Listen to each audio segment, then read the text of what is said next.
Hello YouTube, this is Goddard Radio Moscow here again with another beer review. Now I was thinking it's been a little while since I've done any of the English craft beers for you, so today I have another one that comes to you from one of the little up and coming craft breweries in London. This is the Camden Hells Lager, which comes to you from the Camden Town Brewery. You might remember a few weeks ago I did a review of the Three Vice Monkeys from London Fields, a very good brewery, so hopefully this one can kind of live up to the hype that one created. I think I've heard good things about all the different little craft breweries that you get in London, so definitely worth checking out if you're in London. Just have a little look around for the various wee craft breweries that are popping up. But as is usual with my videos, I'll just take you through a little bit of history of the Camden Town Brewery. This is a very new brewery, only started up in 2010, so that'll be very short. Hopefully you'll want to stay with me for that particular segment. But if you are just interested in the tasting of this beer, then feel free just to fast forward towards the last couple of minutes of the video and you will catch that. But anyway, the origins of this brewery go back to the Horseshoe pub in Hampstead in North London, where Jasper Cuppage started brewing beer in the cellar beneath the pub. But this started back in 2010, and in this same year they converted 7 old Victorian arches under the railway bridge to create a modern brewery. And this new facility was equipped with gear from the Brauchten company in Germany, a very famous producer of brewing equipment.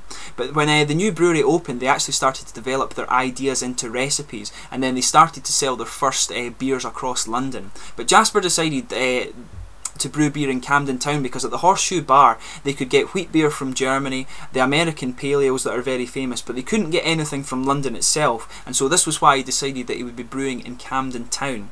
Now the brewery was originally to be called Max after Jasper's grandfather, but this had already been trademarked by a brewery in New Zealand. But Jasper actually decided the name for this brewery when he was mucking around on his computer typing in web addresses, and he found that CamdenTownBrewery.com was free, and so therefore he had the name for his brewery.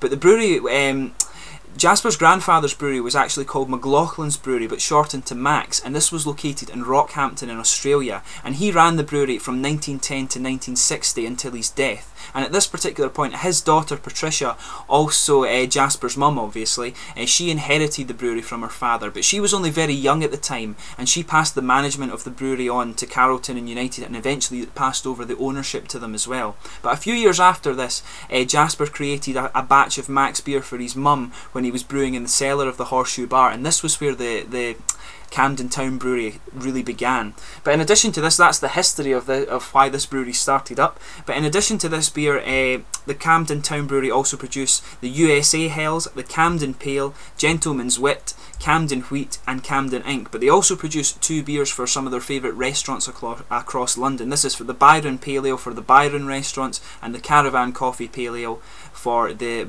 Caravan restaurants, which I think they're in King's Cross, they mentioned those ones were. But anyway, to get on to the tasting of this beer, this one is a 4.6% Helles Lager, sort of Dortmund area of Germany you're talking about for that style. It's malted with Pilsner malts, and it's hopped with Perla and Hallertauer tradition malts, so obviously coming from imported hops from Germany for this one. But I'll just let you have a little look at the bottle artwork on this one. It's got quite a nice kind of modern look to this one. As you can see, the little Camden Town badge here in the corner. Quite a nice looking bottle, I have to say. Just not so much really to say about it. Just let you have a little look at the top bit there, and the bottle cap is the same as that logo that I showed you on the label there.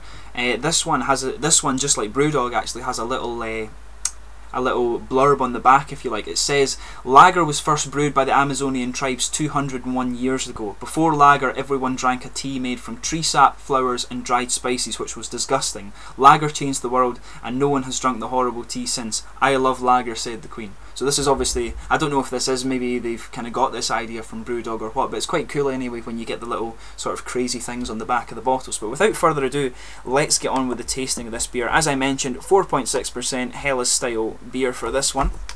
So let's get this guy out and see what it's like. Just open that up, and there we go, sorted.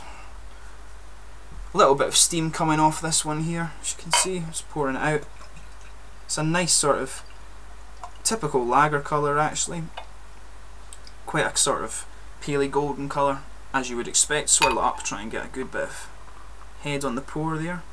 Nice sort of one finger frothy head. There's some bigger bubbles in there as well, but yeah, some little bubbles flaring up there. It's crystal clear, sort of pale strawy golden colour as you would expect from the lager style. That head's kind of bubbling away, that's going to dissipate quite fast I think, not so much retention on it. in terms of the malts, it does actually smell a very typical style of German Pilsner. It actually smells like quite a mass-produced beer, if honest. It doesn't have so much of the aroma in that sense, but it has some nice sort of sweet grainy malts on the nose, a little bit of honey and maybe a hint of corniness in there as well. But there's some fruit notes and some very sort of grassy things. But this is the typical style that you would expect from the sort of Helles Pils style beers that you get in Germany. Typical, as you think. So hopefully the taste of this one is quite good. Oh, this is good actually. It's quite sort of hoppy up front. Yeah, the hops are coming right away on the tongue when you take this in. And there's some nice sort of earthy character to that as well.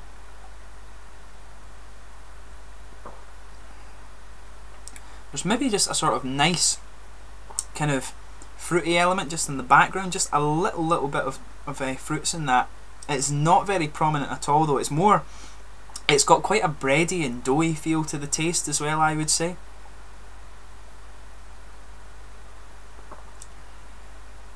It's quite bitter on the finish as well.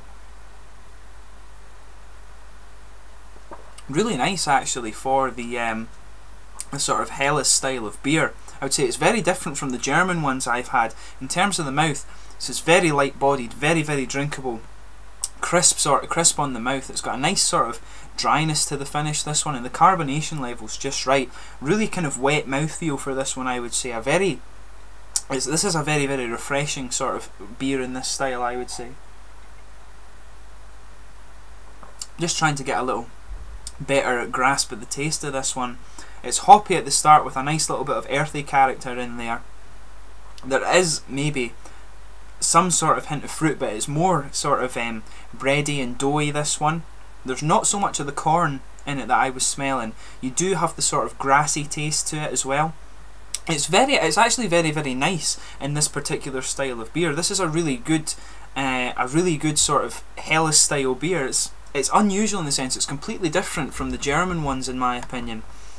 I don't know what it is. It's maybe just the water source that makes it taste quite a bit different, but it's a really good one in that style. It's worth the try, definitely. I got this one in Waitrose, for those of you who are wondering. I just spied the bottle and it was highly recommended in the lager category, so I thought why not. But definitely this is a really nice beer. The London craft breweries are obviously living up to their good reputation with this one. But yeah, really nice sort of lager style beer.